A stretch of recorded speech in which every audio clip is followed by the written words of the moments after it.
3 Devils of Devil Union, 4 Devils of Devil Union, combination magic ni Ichika at Yami, yan ang ating makikita ngayon kaya naman wag na natin patagalin pa, let's go! Ilang minuto ang nakaraan bago pa ipakita na si Lucius ay nakawala sa mana zone ni Nak ay pinakita dito na si Lucius at Morgan ay kalaban ng base kapitan. Napansin ni Nak na ang anyo ni Morgan ay may kakayahang gamitin ng dark magic at ang kumokontrol daw dito ay walang iba kundi ang Supreme Devil ng Underworld na si Lucifugos na siyang pumatay sa kanilang magulang. Naiinis si Nak dahil muli niyang naalala ang nakaraan at sinabing hindi na raw ito ang Morgan na kanyang kilala kung kaya tatalunin niya raw si Morgan kasama ang clone ni Lucius kahit na nga raw ba maging kapalit pa ang kanyang buhay. Kaya naman dito ay ginamit na ni Nak ang panibagong version ng kanyang Devil Union kung saan pinagsama niya ang tatlo niyang devil at mapapansin nating sobrang angas na ng anyo dito ni Nak mga kaibigan. Sa kabilang banda naman ay handa na rin makipagsagupan sila Morgan at dito na nga nagsimula ang pagrarambulan ng tatlo na sa kabila ng matinding kadiliman ay nagagawa pa ring makasabay nila Lucius kay Nak. Biglang nakalapit si Morgan sa likuran ni Nak at sinabing, kapatid, mukhang nasasaktan ka ata ngayon, at pagtatanong na sinisisi mo pa rin ba ang iyong sarili, sabay atake kay Nak dahil palalayain niya raw ito ngayon. Sa kasalukuyan kung saan nagawang hiwain ni Yami si Lucius ay sinabi ni Lucius na nakakabilib naman daw dahil sino raw ba ang mag-aakala na may ganito palang kapangyarihan si Yami, ngunit tugon ni Yami ay tigilan daw nito ang magsalita gamit ang mukha ni Julius, pero sagot muli ni Lucius na maaari daw na malakas na silang dalawa ni Yami kung maituturing, subalit si Morgan daw ay mas malakas daw kung ikukumpara sa kanila. Sa mga oras na yun ay nagkaroon ng liwanag sa mana zone ni Nak at maya-maya lamang ay tuluyan nang nawasak ang magic nito kung kaya't napasabi tuloy si Ichika na si Nak nga daw ay nagtataglay ng anti-magic ni Asta pero nagawa pa rin daw matalo nito ng ganong kabilis. Sagot naman ni Yami na nagkakamali ka sa iyong inaakala at habang papalaglag si Nak ay naisip nito na bilang vice kapitan ng Black Bulls at Magic Knight ng Clover Kingdom ay kailangan niyang talunin si Morgan, ngunit habang lumuluha ay sinabi muli nitong napatay niya na dati si Morgan kung kaya't hindi niya raw magawang patayin nitong muli. Napapamura na si Nak dahil inakala niyang natuyuan na siya ng luha noong nawala sa kanya si Morgan at sinabi naman ni Morgan kay Nak na magsimula daw silang muli ng magkasama sabay atake ng light magic sa kanyang kapatid, ngunit to the rescue naman si Yami para kay Nak at makikita nating malakas ang magic na pinakawalan ni Morgan dahil sa pinsalang dinulot nito sa paligid. Nagulat si Morgan nang makita niya si Yami at naisip naman ni Nak na madali lamang daw natalo ni Yami ang clone ni Lucius at tanong naman ni Yami sa rich kid na si Nak na ito raw ba ang oras para sa pag-iyak dahil matagal na raw patay si Morgan, ngunit tugon naman ni Nak na alam niya daw ang bagay na yun at muling sinabi ni Yami na hahayaan na lang daw ba ni Nak na pumatay pa si Morgan ng mga tao. Doon ay tila ba natauhan si Nak at naalalang si Morgan ay nabubuhay upang sumagip ng buhay ng mga tao, kaya naman muling sinabi ni Yami na si Morgan ay matagal nang patay at pinili daw ni Nak na saluhin ang kasalanan ng kanyang nagawa habang siya ay nabubuhay kung kaya't kailangan daw nitong pigilan si Morgan. Dagdag pa ni Yami ay nakakaawa naman daw si Nak dahil naaabnoy na ito sa pakikipaglaban ng mag-isa kung kaya't naroon daw siya upang tulungan si Nak sa pakikipaglaban at bigla na nga lang nawala si Morgan sa kanyang pwesto sapagkat umatake na pala ito patungo kila Yami na siyang kinahiyaw naman ni Ichika. Wika ni Yami ay nabubisit daw siya kay Lucius sapagkat siya raw ang punot dulo ng lahat gamit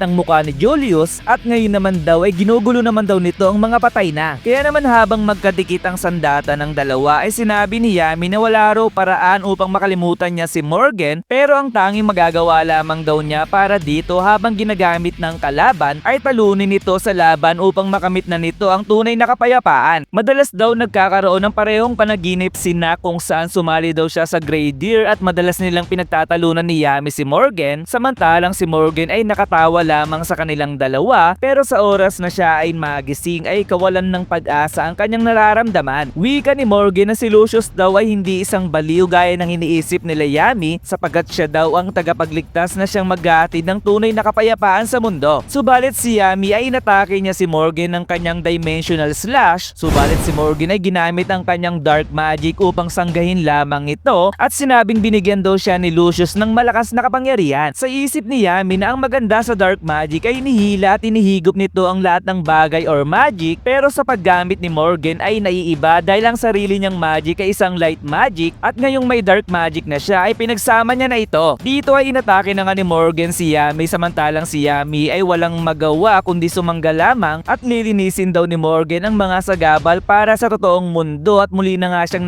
magpapakawala ng sunod-sunod na light dark magic. Pagsangga na lamang gamit ang Black Moon ang nagagawa ni Yami dahil ang atake daw ni Morgan ay sobrang bilis at hindi raw siya binibigyan ni Morgan ng pagkakataong umatake at ngayon daw ay masasabi niyang mas malakas pa si Morgan kung ikukumpara kay Lucius. Tanong ni Morgan ay gaano daw kaya tatagal si Yami sa kanyang ginagawa dahil ang ilaw daw ay mas lumiliwanag sa kadiliman. Habang naglalaban si Yami at Morgan ay panonood na lamang ang nagagawa ni Nak at sinabi naman ni Ichika na hindi niya raw alam ang relationship ni Nak sa kanyang kapatid na si Yami pero ayon daw sa sinabi ni Asta tungkol kay Yami at pagkatapos daw ipagtanggol siya ng kanyang kapatid noon at kahit wala na raw si Yami sa Land of the Sun ay patuloy pa rin daw nitong ini-inspired ang mga tao na nasa kanyang paligid. Muntik na raw mahayaang muli ni Ichika na saluhin ng kanyang kapatid ang lahat pero ngayon daw ay hindi niya raw hahayaan na siya ay tumayo at manood na lamang na parang isang kawawang prinsesa. Patuloy naman si Yami sa pag-iwas sa mga atake ni Morgan at madali nga lang nakakasunod ito sa kanyang galaw kung kaya't nasabi tuloy ni Yami na putang ina ubod siya ng bilis.